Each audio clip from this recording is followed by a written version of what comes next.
20억짜리 집을 아들에게 사주고 곰팡이 피는 반지하러 간 저에게 아들은 비 오는 날 냄새 난다며 모텔로 가라고 하더군요. 억장이 무너진다는 게 바로 이런 걸까요?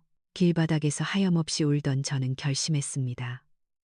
더 이상 호구 같은 엄마로 살지 않겠다고요. 다음 날, 저는 제일 비싼 명품 정장을 차려입고 아들 부부에게 찾아가 계약서를 던졌습니다. 보증금 10억, 아니면 당장 나가라고요. 사색이 된 며느리의 얼굴, 상상이 가시나요? 자식이기는 부모 없다지만 이번엔 제대로 이겨보려고 합니다. 제 통쾌한 인생 역전 드라마. 그 결말이 궁금하시다면 지금 바로 구독 누르고 다음 이야기 함께 해주세요. 새벽 5시만 되면 알람 소리도 없이 눈이 번쩍 떠지는 건 아마도 평생을 시장 바닥에서 치열하게 살아온 제 몸이 기억하는 고단한 습관 때문일 거예요. 눈을 뜨자마자 습관처럼 주무르는 제 양손은 손가락 마디마디가 굵게 튀어나오고 거칠어서 남들이 보면 험한 일만 하고 산 사람이라고 혀를 찰지도 모르겠네요. 하지만 저에게 이 투박한 손은 40년 넘게 광장시장에서 김밥을 말고 무거운 반찬통을 나르며 우리 아들 도윤이를 번듯하게 키워낸 영광스러운 훈장과도 같아서 저는 제 손이 부끄럽지 않답니다. 다만 예전에는 아침에 눈을 뜨면 가게 안에 진동하던 고소한 참기름 냄새가 저를 반겨주었는데 지금은 코끝을 찌르는 퀴퀴하고 눅눅한 곰팡이 냄새가 하루를 시작하는 인사가 되어버린 게 조금 서글플 뿐이죠. 이곳 반지하 방은 해가 쨍쨍한 대낮에도 습기가 차서 제습기를 하루 종일 틀어놔야 하는데 물통을 비울 때마다 제 인생의 물기도 같이 빠져나가는 것 같아 마음이 헛헛해지곤 한답니다. 그래도 저는 괜찮다고 스스로를 위로하는데 왜냐하면 제 몸 하나 누일 곳은 이렇게 비좁고 축축해도 우리 아들 도윤이가 사는 곳은 저 높은 한남동 언덕 위에 있는 으리으리한 고급 아파트이기 때문이에요. 제가 평생을 안 입고 안 먹으며 악착같이 모은 돈과 장사하던 가게까지 다 팔아서 마련해준 그 집은 한강이 내려다 보이는 150제곱미터짜리 대궐 같은 곳이라 상상만 해도 배가 부르거든요. 우리 도윤이는 여의도 증권가에서 펀드 매니저로 일하면서 고급 수트를 빼입고 번쩍이는 외제차를 타고 다니는데 남들 눈에는 그저 성공한 젊은이로 보일 테니 애미로서 그보다 더한 자랑이 어디 있겠어요. 하지만 속사정을 빤히 아는 제 눈에는 그 화려함 뒤에 감춰진 아들의 고단함이 보여서 마냥 기뻐할 수만은 없는 게 솔직한 심정이라 가슴 한구석이 늘 아릿하답니다. 품위 유지비다 뭐다해서 들어가는 돈은 엄청난데 회사 내에서의 경쟁은 피를 말리는 수준이라 실상은 빛 좋은 개살구처럼 빚에 허덕이고 있다는 걸 눈치 빠른 제가 모를 리가 없으니까요. 며느리 미소는 인스타그램인가 뭔가 하는 곳에서 팔로워를 수만 명이나 거느린 유명한 사람이라는데 아침부터 집안을 스튜디오처럼 꾸며놓고 사진 찍느라 분주한 아이랍니다. 오늘의 무드니 뭐니 하면서 고급스러운 식기며 꽃장식을 늘어놓고 우아하게 커피 마시는 사진을 올리는데 그 사진 속에 나오는 집이 바로 제가 사준 그 집이라고 생각하면 묘한 기분이 들기도 하죠. 지난번에는 제가 직접 담근 파김치랑 밑반찬을 바리바리 싸들고 갔다가 혹시라도 며느리가 불편해할까봐 얼굴도 안 보고 경비실에만 살짝 맡겨두고 온 적이 있었어요. 그런데 나중에 아들과 통화할 때 수화기 너머로 냉장고에 냄새 배는데 어머니는 왜 자꾸 이런 걸 보내냐며 짜증을 내는 며느리의 목소리를 듣고 말았답니다. 아들이라도 제 편을 들어주면 좋으련만 아내 눈치를 보느라 어머니 다음부터는 그냥 사 먹을게요 하고 전화를 끊어버리는 매정함에 저는 돌아오는 버스 안에서 쓴 눈물을 삼켜야 했어요. 사실 도윤이 결혼시킬 때 주변에서는 다들 미쳤다고 말리며 늙어서 돈 없으면 자식한테도 찬밥 신세된다고 했지만 저는 그때 귀가 꽉 막힌 사람처럼 아무 말도 들리지 않았답니다.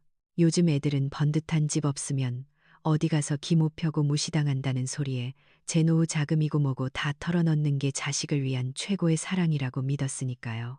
나는 혼자 사는데 넓은 집이 무슨 필요가 있겠냐며 스스로를 합리화하고 이 낡은 반지하 전세방으로 들어올 때만 해도 저는 제 선택이 옳았다고 믿고 싶었어요.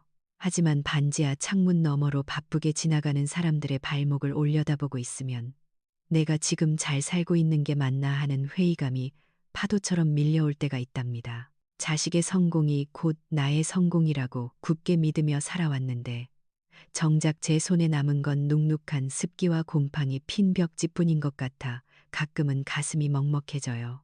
그런데 오늘따라 뉴스에서는 밤사이 서울 전역에 기록적인 폭우가 쏟아질 거라고 하루 종일 떠들어대는 통에 가슴이 자꾸만 철렁 내려앉고 불안해서 견딜 수가 없네요. 혹시라도 물이 넘쳐 들어올까봐 신문지를 창틀에 끼워 넣고 물막이 판을 점검하느라 저는 아침부터 정신이 하나도 없는데 습관처럼 며느리의 SNS를 열어보니 기가 막힌 사진이 올라와 있더라고요.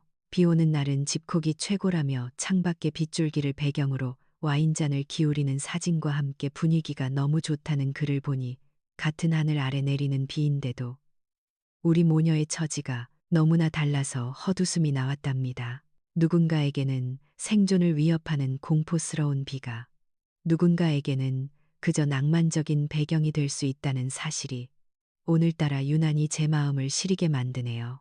밤이 깊어질수록 빗소리는 점점 더 사나워져만 갔는데 마치 하늘의 거대한 구멍이라도 뚫린 것처럼 무섭게 쏟아져 내리는 비가 낡은 창문을 부서질 듯 두드려대서 저는 불안한 마음의 한숨도 잘 수가 없었어요. 반지하방 특유의 눅눅한 습기가 바닥에서부터 올라와 뼈마디를 시리게 하는데 제습기 물통을 아무리 비워내도 금세 다시 차오르는 걸 보면서 가슴이 조마조마해졌죠. 그러다 갑자기 화장실 쪽에서 꾸르륵거리는 불길한 소리가 들려오더니 순식간에 시커먼 물이 역류해서 방 안으로 밀려 들어오기 시작하는데 그 속도가 어찌나 빠른지 손을 쓸 새도 없이 발목까지 차올라 버렸답니다. 그건 그냥 빗물이 아니라 하수구에서 역류한 오수라서 시궁창 썩은 냄새가 코를 찔렀고 저는 덜덜 떨리는 손으로 낡은 옷가지라도 건져보려 했지만 이미 검은 물이 무릎까지 차올라 둥둥 떠다니는 세간살이를 보며 망연자실할 수밖에 없었어요. 전등이 깜빡거리더니 팍 하고 나가버렸고 칠흑 같은 어둠 속에서 들리는 건 오로지 물이 차오르는 공포스러운 소리와 밖에서 때려붙는 빗소리뿐이라 저는 생전 처음 느껴보는 공포에 휩싸여 비명을 지를 힘조차 남아있지 않았답니다.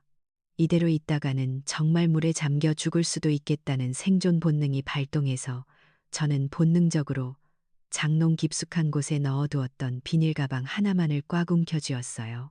그 가방 안에는 제 전 재산이나 다름없는 그 한남동 아파트의 등기권리증과 인감도장이 들어있었는데 이 난리통에도 챙길 것이 오로지 그것뿐이라는 사실이 참 서글프면서도 그게 없으면 내 인생이 송두리째 부정당할 것만 같아 가슴에 품고 현관문으로 향했죠.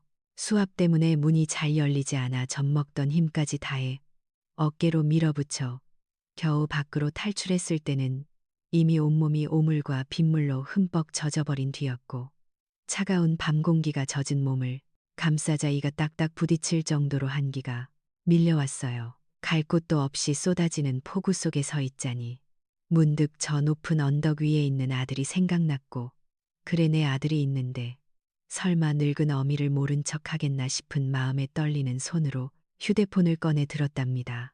비에 젖은 액정을 옷소매로 닦아내며 도윤이에게 전화를 걸었는데 신호음이 길게 이어지는 그 짧은 시간이 저에게는 마치 영겁의 시간처럼 느껴졌고 제발 받아달라고 속으로 얼마나 빌었는지 몰라요. 마침내 아들이 전화를 받았을 때 저는 안도감에 울먹이며 지금 집이 물에 다 잠겨서 갈 곳이 없다고 무서워서 그러니 제발 너희 집 거실 소파 한 귀퉁이만이라도 빌려달라고 사정을 했죠. 그런데 수화기 너머로 들려오는 아들의 목소리는 걱정보다는 당황한 기색이 역력했고 잠시 머뭇거리는가 싶더니 뒤이어 며느리의 날카로운 목소리가 우문거리며 들려왔는데 그 내용이 제 가슴을 후벼 파는 비수와도 같았답니다. 며느리는 내일 아침에 상류층의 모닝 루틴이라는 주제로 브이로그 촬영을 해야 하는데 어머니가 오셔서 집이 젖고 냄새나면 촬영을 망친다며 절대로 안 된다고 펄쩍 뛰고 있었고, 그 소리를 듣는 순간 저는 멍해져서 빗물인지 눈물인지 모를 것이 뺨을 타고 흘러내렸어요. 제가 사준 그 넓고 좋은 집에서 고작 하룻밤 재워주는 것이 그깟 동영상 촬영보다 못한 일인가 싶어 말문이 막혔는데, 아들은 한술 더 떠서 곤란한 목소리로 저에게 지금 미소가 예민해서 그러니 돈을 보내줄 테니까 근처 모텔이나 찜질방으로 가시는 게 어떻겠냐고 묻더군요. 어미가 길바닥에서 오물을 뒤집어 쓰고 떨고 있는데 따뜻한 집으로 오라는 말 대신 모텔로 가라니. 그 말을 듣는 순간 제 안에서 무언가가 툭 하고 끊어지는 소리가 들리는 것 같았고, 저는 더 이상 구차하게 매달리고 싶지 않아 알았다고 짧게 대답하고는 전화를 끊어버렸어요. 전화가 끊긴 휴대폰을 손에 쥐고 저는 비를 피할 수 있는 상가 건물 처마 밑 계단에 쭈그리고 앉았는데, 젖은 옷에서 나는 악취가 제 처지랑 똑같아 보여서 견딜 수가 없었답니다. 한참을 그렇게 넋이 나간 사람처럼 앉아 있다가 문득 며느리가 평소에 그렇게 자랑하던 그 인스타그램이라는 게 생각나서 서툰 솜씨로 앱을 켜보았는데 화면 가득 든 사진을 보고 저는 숨이 턱 막히는 것 같았어요. 화면 속에는 따뜻하게 타오르는 벽난로와 고급스러운 와인잔, 그리고 안락해 보이는 거실 풍경이 담겨 있었고, 밖에는 태풍이라는데 우리 집은 세상 평화롭다며 남편과 오붓한 밤을 보내고 있다는 글귀가 적혀 있었죠. 홈 스위트 홈이라는 영어 태그와 함께 우리 집은 안전지대라는 글을 보는 순간 저는 배신감을 넘어선 참담함을 느꼈는데, 그 집이 도대체 누구 돈으로 산 집이며 그 평화가 누구의 극이 희생 위에 세워진 것인지 뻔히 알면서도 저들은 나를 철저하게 배제하고 있었으니까요. 내가 평생 김밥을 말아 번 돈으로 산 그 집에서 그들은 와인을 마시며 낭만을 즐기고 있는데, 정작 그 집 주인인 나는 하수구 물을 뒤집어 쓴 채 차가운 시멘트 바닥에 버려져 있다는 현실이 너무나 기가 막히고 원통해서 가슴을 치며 울고 싶어도 목소리조차 나오지 않았답니다. 그날 밤 쏟아지는 빗줄기 속에서 저는 뼛속까지 시려오는 추위보다 더 차가운 자식들의 마음을 확인했고, 그동안 제가 믿어왔던 가족이라는 울타리가 얼마나 허상이었는지를 뼈저리게 깨달으며 차가운 계단 위에서 밤을 지새웠어요. 제가 품에 안고 있던 등기권리증이 들어있는 가방만이 유일하게 제 체온을 나누고 있었는데, 그것을 더 꽉 끌어안으며 저는 이를 악물었고 더 이상 이렇게 살 수는 없다는 생각이 어둠 속에서 불꽃처럼 타오르기 시작했답니다. 그렇게 비에 젖은 채로 덜덜 떨며 밤을 지샌 저는 동이 트자마자 젖은 몸을 이끌고 가까운 찜질방으로 향했는데, 따뜻한 탕에 몸을 담그니 그제야 굳었던 몸이 조금씩 풀리는 것 같았지만 마음속 깊은 곳에 박힌 얼음 조각은 도무지 녹을 기미가 보이지 않았어요. 수재민 대피소도 있다는데 거기로 가면 정말 제가 실패한 인생이 된 것만 같아 차마 발길이 떨어지지 않아 찜질방 구석진 곳에 자리를 잡고 며칠을 멍하니 지냈답니다. 사람들이 웅성거리는 소리도 TV에서 나오는 뉴스 소리도 다 남의 나라 이야기처럼 들렸고, 저는 그저 차가운 식혜 한 잔을 손에 쥔 채 초점 없는 눈으로 허공만 바라볼 뿐이었죠. 그러던 어느 날 찜질방 로비에서 누군가 저를 빤히 쳐다보는 시선이 느껴져 고개를 들어보니 세상에나 정말 뜻밖의 얼굴이 서 있었는데, 바로 강남 부동산계의 큰손이라 불리는 장 여사님이었어요. 예전에 제가 광장시장에서 김밥 장사를 할 때 매일같이 찾아오셔서 제 김밥이 제일 맛있다며 엄지손가락을 치켜 세워 주시던 단골 손님이었는데, 십수년 만에 이런 몰골로 다시 만나게 될 줄은 꿈에도 몰랐답니다. 장 여사님은 저를 단번에 알아보시고는 깜짝 놀라 달려오셔서는 박 사장 아니냐며 어쩌다 이 지경이 되었느냐고 제 손을 덥석 잡으셨고, 그 따뜻한 온기에 저도 모르게 꾹꾹 눌러왔던 서름이 복물 터지듯 터져나와 그동안 있었던 기가 막힌 사연들을 하나도 빠짐없이 털어놓게 되었어요. 제 이야기를 다 들으신 장 여사님은 기가 차다는 표정으로 한동안 말을 잇지 못하시다가 갑자기 식혜 그릇이 엎어질 정도로 탁자를 내리치시며 박순자 너 진짜 헛똑똑이라며 평생 김밥만 말더니 세상 물정을 몰라도 너무 모른다고 호통을 치시는 거예요.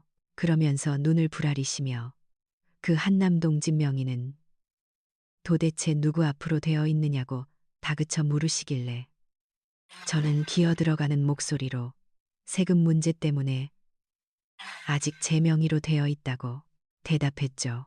그 순간 장 여사님의 눈빛이 번쩍이는 걸 저는 똑똑히 보았는데 그건 마치 먹잇감을 발견한 맹수의 눈빛처럼 날카롭고 매서웠지만 동시에 저에게는 한 줄기 희망의 빛처럼 느껴지기도 했답니다. 장 여사님은 제 어깨를 잡고 흔드시며 잘 됐다며 울지 말라고 하시더니 내가 멍청하게 엄마 노릇만 하려고 하니까 자식들이 너를 호구 취급하는 거라며 이제부터는 엄마 노릇 같은 건집어 치우고 철저하게 건물주 노릇을 하라고 단호하게 말씀하셨어요. 그게 바로 자본주의라면서 자식이고 뭐고 간에 돈 앞에서는 냉정해야 사람이 대접받는 법이라고 하시는데 그 말이 마치 죽비를 맞은 것처럼 제 머릿속을 쩡하고 울리더군요. 그리고는 곧바로 어딘가로 전화를 거시더니 당신의 고문 변호사라며 당장 만나야겠으니 준비하라고 하셨고 우리는 찜질복을 갈아입을 새도 없이 변호사 사무실로 향했답니다. 변호사 사무실에 도착해서 우리는 법적으로 아주 완벽하고 빈틈없는 부동산 임대차 계약서를 작성하기 시작했는데 임대인 박순자와 임차인 강도윤, 최미소라는 이름이 나란히 적힌 서류를 보니 기분이 묘하면서도 한편으로는 묘한 쾌감 같은 것이 느껴졌어요. 이제 우리는 더 이상 피를 나눈 가족 관계가 아니라 철저하게 법으로 묶인 갑인, 소유주와 을인 거주자의 관계가 되는 것이었고 저는 떨리는 손으로 계약서에 인감도장을 꾹 눌러 찍으며 마음속으로도 아들에 대한 미련을 끊어내는 도장을 함께 찍었답니다. 내용 증명까지 발송 준비를 마치고 나니 장 여사님은 이제 내면은 준비가 되었으니 외면도 그에 걸맞게 바꿔야 한다며 저를 이끌고 백화점으로 향하셨어요. 백화점 거울 속에 비친 제 모습은 젖어서 냄새나는 낡은 몸빼 바지에 뽀글머리 파마를 한 영락없는 촌스러운 할머니였는데 장 여사님은 그런 제 옷차림을 보며 혀를 차시더니 당장 저 옷부터 갖다 버리라고 하셨죠. 우리는 최고급 브랜드 매장으로 들어가서 제 몸에 딱 맞는 짙은 네이비색 정장을 골랐는데 처음에는 가격표를 보고 손이 떨려 입어볼 엄두도 내지 못했지만 장 여사님의 호통에 못 이겨 옷을 걸쳐보니 거울 속에 낯선 여자가 서 있더군요. 굽이굽은 허리도 꼿꼿하게 펴지는 것 같았고 움츠러들었던 어깨에도 힘이 들어가는 기분이라 저는 과감하게 카드를 긁었고 이어서 청담동에 있는 미용실로 가서 촌스러운 파마머리도 싹둑 잘라내고 세련된 숏컷으로 변신을 감행했답니다. 흰머리가 희끗희끗하던 머리카락도 우아한 흑갈색으로 염색하고 짙은 립스틱을 바르고 나니 거울 속에는 더 이상 김밥 말던 식당 아줌마 박순자는 온데간데 없고 20억 자산가 박순자가 당당하게 서 있었어요. 마지막으로 지적인 이미지를 더해줄 날카로운 뿔테 안경까지 쓰고 나니 저는 이제 누구 앞에서도 꿀릴 것 없는 완벽한 갑의 모습을 갖추게 되었고 장 여사님도 제 모습을 보며 이제야 좀 사람 같아 보인다며 흐뭇하게 웃으셨죠. 모든 준비를 마친 저는 다시 찜질방으로 돌아가는 대신 눅눅한 냄새가 배어있는 반지하 방의 가재도구들을 미련 없이 폐기 처분하기로 결심했어요. 그 짐들은 저의 가난하고 구차했던 과거이자 자식 눈치만 보며 살았던 껍데기 같은 것이었기에 저는 인부들을 불러 싹 다 드러내버리라고 지시했고 텅 빈 방을 보며 마지막으로 남아있던 미련 한 조각까지 깨끗이 비워냈답니다. 이제 제 손에는 묵직한 서류 봉투 하나만이 들려 있었는데 그 안에는 아들 부부의 운명을 결정짓고 제 인생을 되찾아줄 계약서가 들어 있었고 그것을 쥔 손에는 더 이상 땀이 차지 않았어요.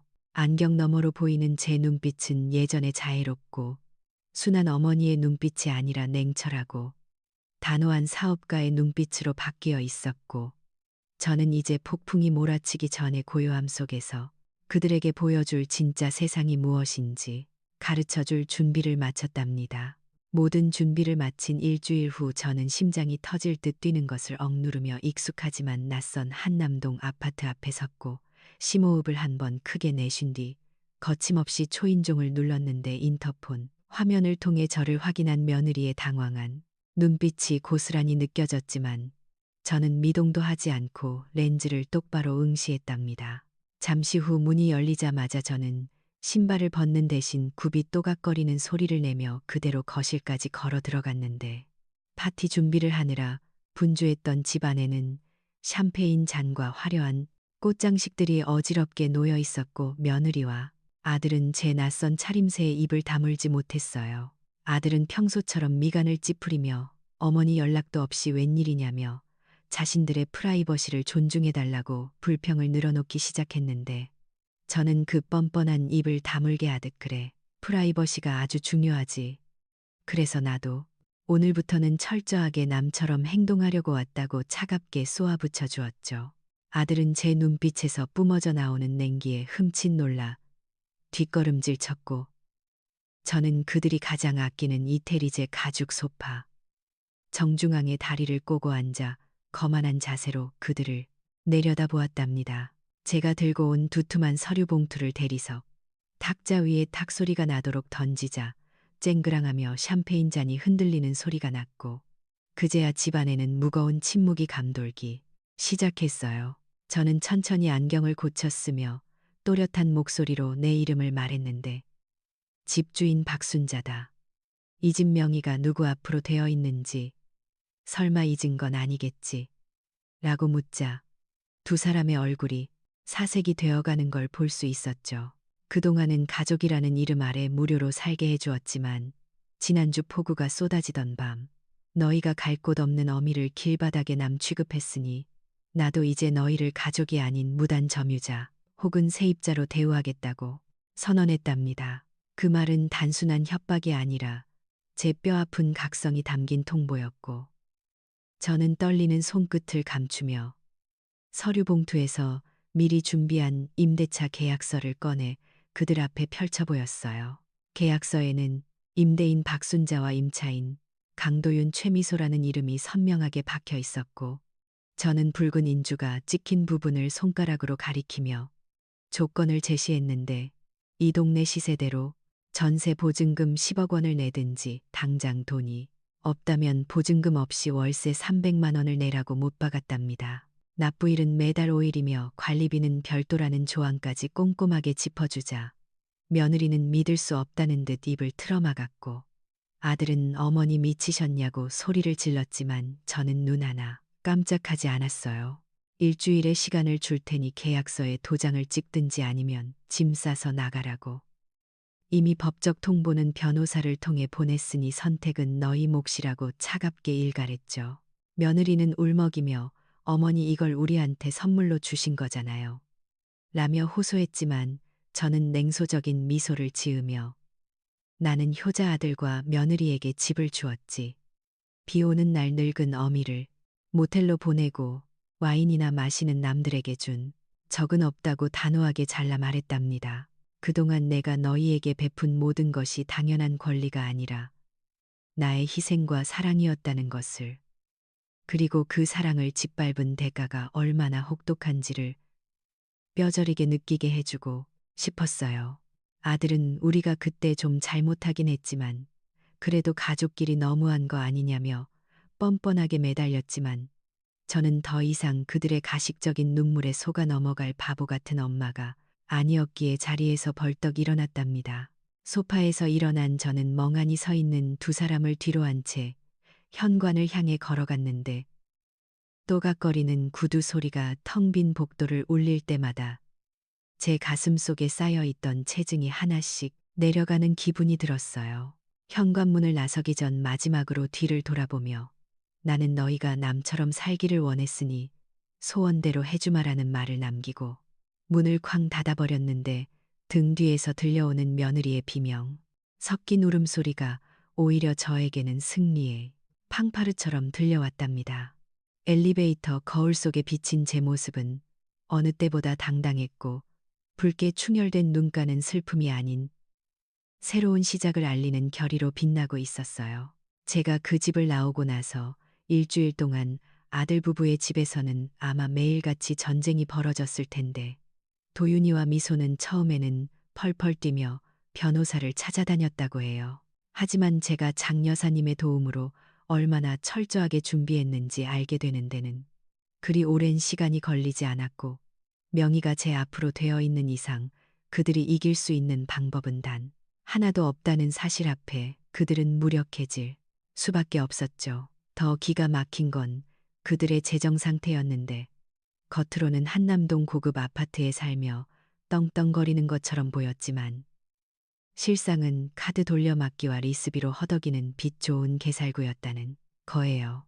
도윤이는 전세 보증금 10억은커녕 당장 이사갈 보증금조차 마련할 수 없는 처지였고 미소 역시 상황은 마찬가지였는데 그녀에게 한남동 아파트는 단순히 사는 집이 아니라 자신의 존재 가치를 증명하는 무대나 다름없었으니까요.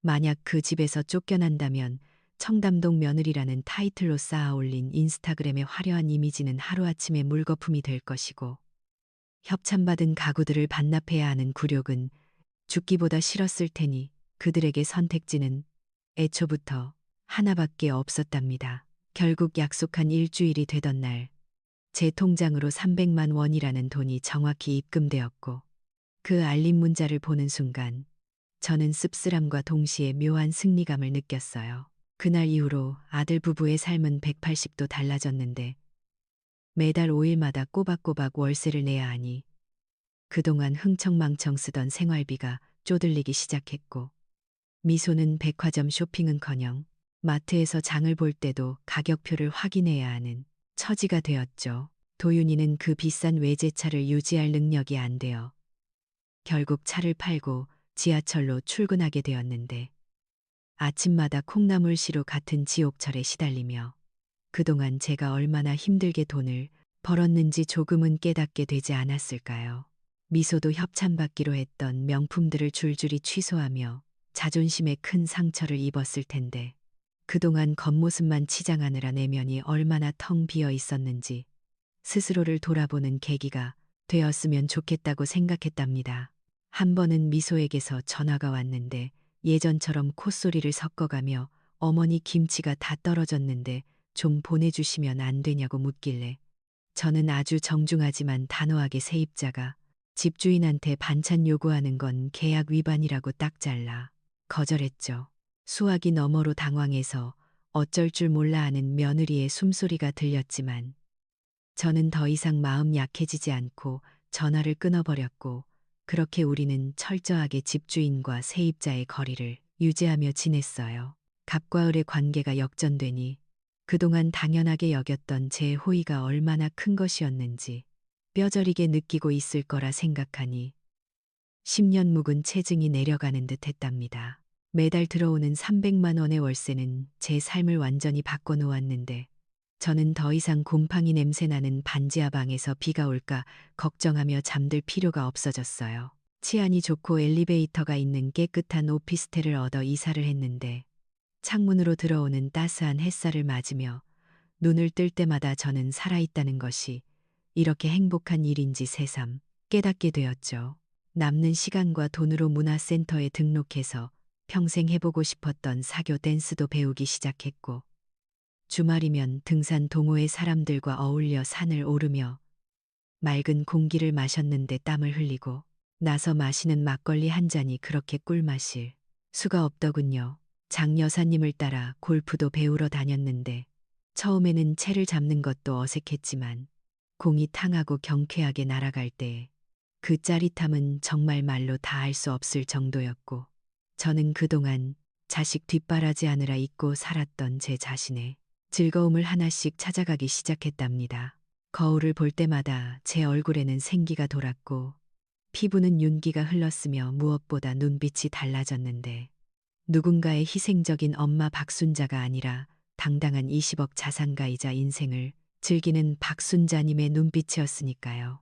동네 노인정이나 시장에 가도 사람들의 대우가 달라졌는데 예전에는 그저 억척스러운 김밥 아줌마로만 보던 시선들이 이제는 부러움과 존경이 담긴 눈빛으로 바뀌었고 저를 롤모델 삼아 자식 눈치 보지 말고 우리도 순자처럼 살자며 쑥덕거리는 소리도 들려왔어요. 그렇게 계절이 바뀌고 3개월이라는 시간이 흘렀을 때 제 오피스텔 초인종이 울렸는데 인터폰 화면에 비친 아들 부부의 모습은 예전에 그 기고만장하던 모습은 온데간데 없고 불쑥하고 초라하기 짝이 없었죠. 문을 열어주자마자 미소는 제 앞에 털썩 무릎을 꿇고 오열하기 시작했는데 어머니 제가 정말 잘못했어요. 그동안 제가 너무 철이 없었고 보여주기식 삶이 다 가짜라는 걸 이제야 알았다며 눈물을 펑펑 쏟아내더군요. 도윤이 역시 고개를 푹 숙인 채 어머니 죄송합니다. 저희가 정말 죽을 죄를 지었습니다. 나며 떨리는 목소리로 사죄했는데 그동안 생활고에 시달리며 마음고생을 얼마나 심하게 했는지 얼굴이 반쪽이 되어 있었어요.